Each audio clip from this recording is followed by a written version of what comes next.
새롭게 일어설 수 있는 우리 교회 학교가 다 되게 하여 주옵소서.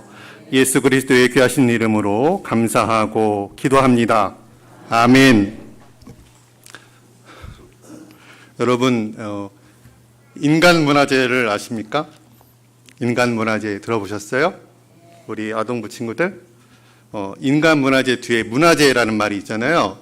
문화재에는 유형문화재하고 무형문화재가 있어요. 그래서 유형문화재라 그러는 것은 형태가 있는 걸 이야기해서 뭐 남대문이라든지 무슨 다보탑이라든지 이런 것들을 유형의 문화재라고 하고요. 형태가 없는 걸 무형의 문화재라고 하는데 그 무형 문화재를 만들어낼 수 있는 기술을 갖고 있는 사람을 인간 문화재라고 이렇게 이야기를 해요. 그래서 어떤 것들이 인간 문화재에 속하냐 하면 판소리 같은 거, 판소리, 탈춤, 택견, 또 우리 한국의 전통 부채를 만드는 이런 거, 무슨 기와를 만드는 이런 거, 오칠하는 거 이런 것들도 다 인간 문화재에 해당이 됩니다. 그런데 이런 인간 문화재에게 우리가 요청해야 되는 것, 요구하는 것, 인간 문화재가 꼭 해야 되는 것이 두 가지가 있어요. 잘 들어보세요. 첫 번째는 뭐냐면 자기가 전수받은 것을 전임자로부터 배운 바를 그대로 똑같이 할 수 있어야 돼요. 예를 들면 탈춤이라 그러면 먼저 누군가가 탈춤을 추는 사람이 있었고 그걸 그대로 가르쳐 준 거잖아요. 내가 보고 배운 대로 똑같이 따라할 수 있어야 돼요. 그래야 그 사람이 인간 문화재로서 이 기술을 갖고 있다라고 이야기할 수 있는 거예요. 그렇죠? 두 번째는 뭐냐면 자기만 이 기술을 잘 활용하면 되는 게 아니라 이걸 그대로 가지고 있다가 다음 사람에게 전달해 줘야 돼요. 만약에 여러분 생각해 보세요. 판소리가 있는데 무슨 아름다운 판소리가 있는데 자기는 잘 배웠어. 그래서 자기 생전에는 열심히 공연도 많이 하고 그랬는데 다음 사람들에게 이 기술을, 이 판소리 노래를 전해주지 못했다면 이 사람이 죽고 나면 다음 세대에 이 판소리를 들을 수 있는 사람은 세상에 아무도 없는 거예요. 그러니까 인간문화재에게 요청되는 거는 딱 이 두 가지라는 거예요. 자기가 배운 대로 먼저 잘 해낼 것. 두 번째, 다음 세대에 그대로 잘 전달해 줄 것. 이 두 가지를 잘 기억하세요. 오늘 이 말씀에 등장하는 디모데후서를 쓰신 분이 사도 바울이신데 우리 사도 바울도 말하자면 인간문화재라고 하실 수 있는 분이에요. 이분은 뭐가 전공이냐? 이분은 복음이 전공이에요. 예수 그리스도로부터 복음을 전해 받으셨고 그 복음대로 일평생 사셨으며 그리고 이제 디모데후서를 쓰실 때쯤에는 살 날이 얼마 남지 않은 이제 주님께로 갈 날이 멀지 않았다는 것을 직감하고 계신 그때였거든요. 그래서 지금까지 열심히 후계자를 택해서 이 복음을 가르치고 가르쳤어요. 그 사람이 바로 디모데인 거예요. 그리고 오늘 이 말씀을 통해서 디모데에게 이 복음에 대한 마지막 이야기를 하고 있는 거예요. 바울도 예수님께 받은 이 복음을 그대로 잘 지키면서 살았어요.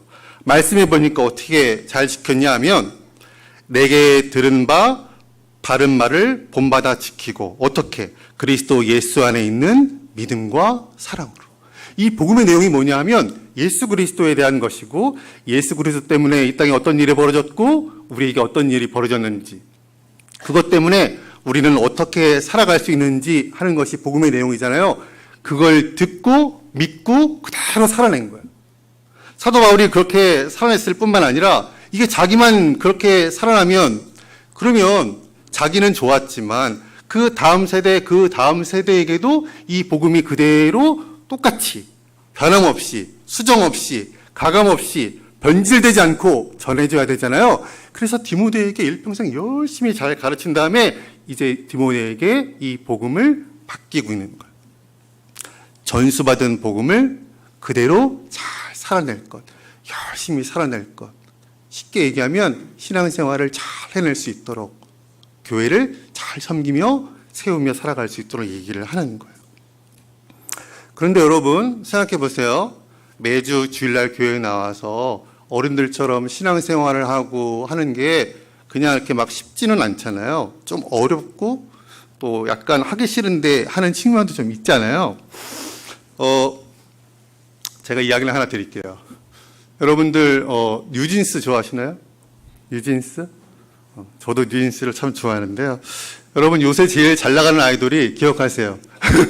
뉴진스라고 있습니다. 뉴진스. 이 친구들이 우연히 이 인터뷰한 내용을 제가 잠깐 봤거든요. 뉴진스의 팜하니, 하니 알죠? 하니가 뭐지? 이렇게 얘기를 하는 거예요. 우리 회사 대표님이 무대에 설 때 그 무대를 힘겹게 겨우겨우 해내지 말고 즐기면서 할 수 있어야 된다 이렇게 이야기를 하는 거예요. 그렇게 얘기를 들었다는 거예요. 근데 이 친구가 나이가 어리거든요. 10대에 데뷔해가지고 이제 겨우 20살인가 밖에 안 됐어요. 그러니까 그 말의 의미를 잘 이해하지 못하는 거예요. 즐기면서 한다는 게 도대체 뭘까 잘 모르겠는 거예요. 그런데 그냥 열심히 하다 보니까 어느 날 즐기면서 한다는 게 뭔지를 딱 깨달았다는 거예요. 그래서 그날 이후에 공연을 할 때는 어느 무대에 설 때든지 이제 조금 즐기면서 무대에 설 수 있는 그런 내가 되었다 이렇게 이야기를 하는 거예요. 되게 이쁘게 얘기했죠. 근데 그 옆에 민지가 앉아 있었어요. 민지가 뭐라고 얘기했는지 알아요? 저는 이 민지의 얘기를 듣고 아우 얘가 20살이지만 다 컸구나 했어요. 즐기면서 하면 좋겠다라고 이야기했는데 옆에서 민지가 뭐라고 얘기했냐면 즐기기 위해서는 정말 많은 노력이 필요하다는 것을 알게 됐습니다. 이렇게 얘기하는 거예요.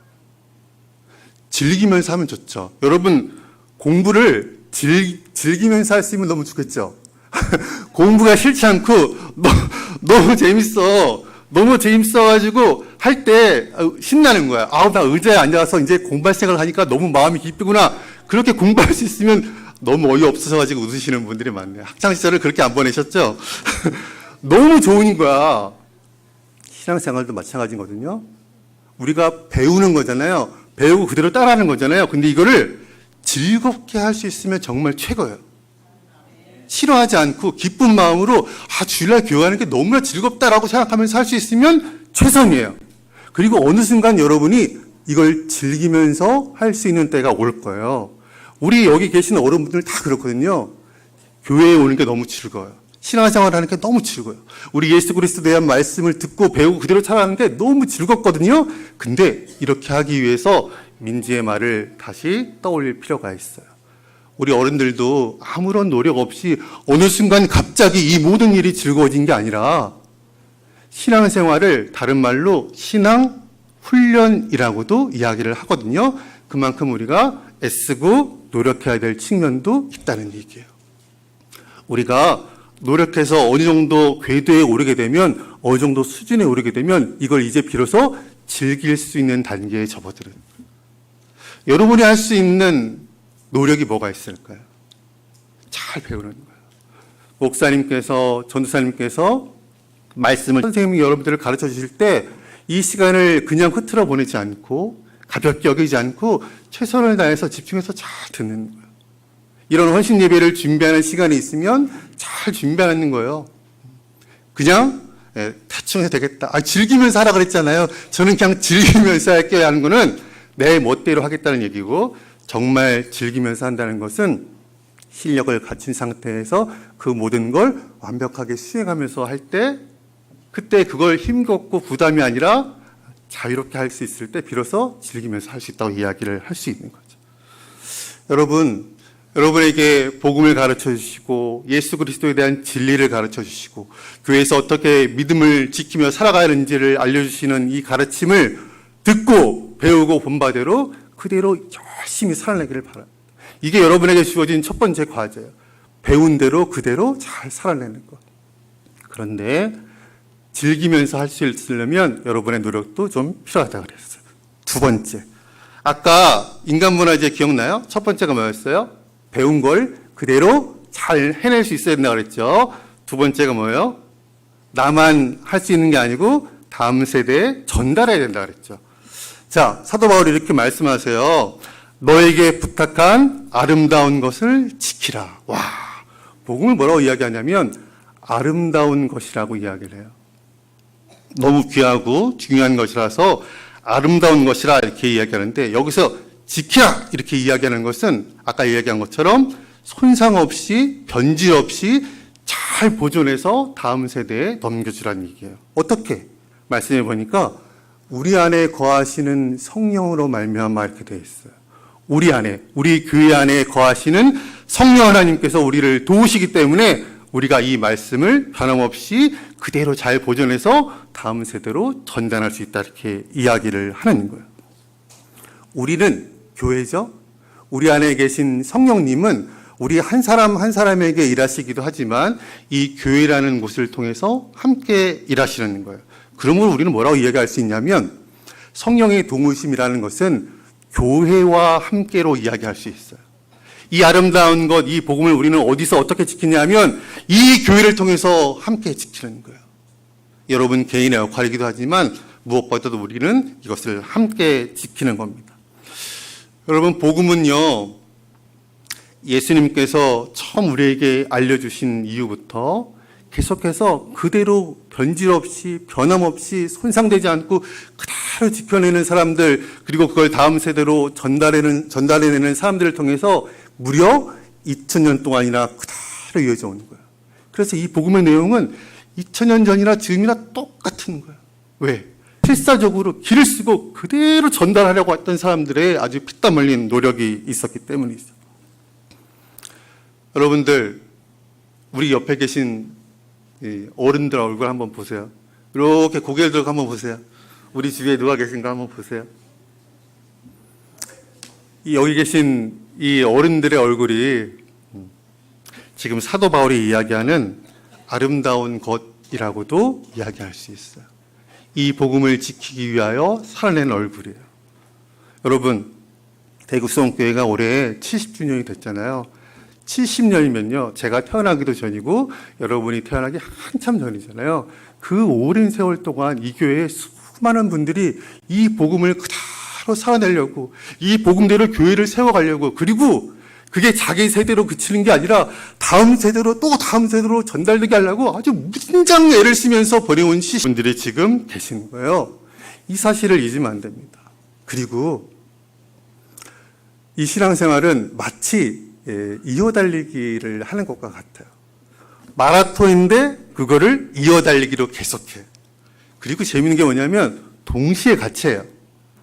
내가 이 정도 뛰고 끝나는 게 아니고 계속 뛰어요. 근데 어느 구간을 뛰고 다음 사람에게 바톤을 넘겨주고 그 사람도 계속 뛰다가 또 넘겨주고 또 계속 뛰고. 쉽게 얘기해 볼까요? 우리 유치부 친구들은 여기 없지만 우리 아동부 여러분도 한때는 유치부였죠. 그렇죠? 유치부에서 열심히 신앙생활 하다가 이제 아동부로 올라오면서 어떻게 하는 거예요? 저 어린 것들, 저 삐뚤이들에게 내가 유치부를 맡기고 올라가야 된다니, 이런 생각을 하면서 그래도 한편으로 기대하는 마음으로 이제 아동부로 올라왔죠. 청소년부 여러분도 마찬가지잖아요. 불과 얼마 전까지, 제가 여러분들 그 모습 다 기억하거든요. 불과 얼마 전까지 아동부였잖아요. 그러면서 저 녀석들에게 내가 대구수영교회 아동부를 맡기고 청소년부로 가야 한다니, 아이고 어떡하지 하면서도 한편으로는 어땠어요? 그래 내가 너희들을 믿고 청소년부로 올라갈게 하고 아동부에서 청소년부로 올라갔죠. 아동부에서 열심히 달리기를 하다가 그 바통을 후배들에게 넘겨주고, 그리고 자기는 또 위로 올라가가지고 또 새로운 바통을 받아가지고 또 막 달리는 거예요. 청소년부는 끝나요? 아니요. 청년부로 또 올라가서 우리 이재민 선생님처럼 멋지게 청년부로 살아내면서 교회의 귀한 일들을 감당하면서 결혼하면 끝나나요? 이제 장년부로 오셔가지고 나이가 계속 들면 이제 집사님도 되고 권사님도 되고 장로님도 되고 하면서 한평생 내가 전해받은 그 복음을 살아내고 다음 세대로 전달해내기 위해서 애쓰면서 살아가신 거예요. 그렇게 70년을 보내온 것처럼 이제 여러분 중에 기대하기는 바로 여러분 중에 여기 앉아 계신 여러분들 중에 목사님도 나오고 장로님도 나오고 권사님도 나오고 훌륭한 집사님들도 나와서 여러분들이 이 대구수원교회 다음 세대를 또 그 다음 세대를 이끌고 가는 거예요. 그리고 이 헌신 예배를 통해서 여러분이 해마다 한 번씩 다시 다짐하는 겁니다. 다시 다짐하는 거예요. 제가 맡겠습니다. 제가 대구수원교회에 맡겨진 복음을 맡겠습니다. 그리고 이것을 1년 동안 열심히 잘 달리면서 조금도 흐트러짐 없이 그대로 잘 보존해서 조금의 손상도 없이 잘 보존해서 다음 세대에 또 다음 세대에 전달해 주겠습니다. 라고 여러분이 고백하는 거예요. 여러분 지금 이 순간을 잘 기억해 두세요. 지금 이 순간을 잘 기억해 두세요. 10년 뒤에, 20년 뒤에, 또 30년 뒤에 대구성교회가 100주년을 맞이했을 때 여러분이 권사님이 되고 장로님이 돼서 이 자리에 앉아서 여러분이 열심히 애써온 그 복음을 지키려고 했던 것들, 대구성교회가 복음 안에서 잘 유지되도록 애써왔던 것들을 이제 다음 세대에게 전달해 주면서 그 아이들이 여기서 여러분처럼 헌신 예배를 드리면서 서 있을 때, 앉아 있을 때, 그때 여러분이 지금 이 순간을 기억하기를 바랍니다. 여러분 1년 뒤에 또 만납시다. 교회학교 헌신 예배 1년 뒤에 얼마나 열심히 잘 달려왔는지, 내가 전해받은 복음을 얼마나 열심히 잘 살아냈는지 다시 기억하고 다시 또 달려가기를 바랍니다. 여러분, 아동부 여러분, 청소년부 여러분, 제 얼굴 한번 보세요. 제 얼굴 한번 보세요. 여러분에게 복음을 부탁합니다. 여러분에게 대구수성교회를 부탁해요. 제가 우리 대구수성교회 모든 성도들을 대신해서 대표해서 말씀드리는 겁니다. 여러분에게 부탁합니다. 그리고 우리 모두는 여러분을 믿습니다. 여러분 안에 함께 계시는 성령님께서 여러분 안에서 역사하셔서 여러분이 복음대로 살아내고 다음 세대로 이 아름다운 복음을 멋지게 전수해낼 것을 저는 믿습니다.